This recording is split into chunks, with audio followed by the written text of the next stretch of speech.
So Baylor University is suing Boston University over its use of an interlocking BU logo.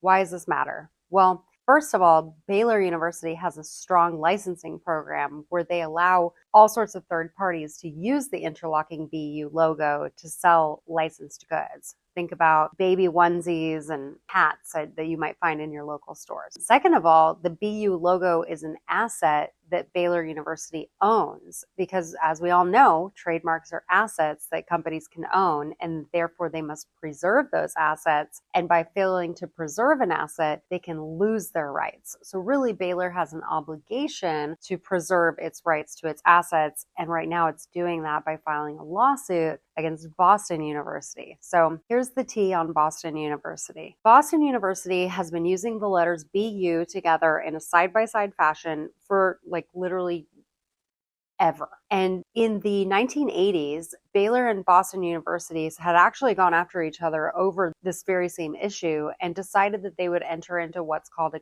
coexistence agreement, where they both agreed that using the letters BU in connection with their universities was extremely valuable to them, but that if they were prohibited from doing so, they would be greatly harmed. Anyway, all that to say that forever Boston University was using a B and a U on a side-by-side horizontal plane, and Baylor was cool with that until recently when Boston University started doing an interlocking B and U. And now Baylor is very upset about that, to the tune of they have filed a federal trademark infringement lawsuit against Boston University. So we'll have to stay tuned.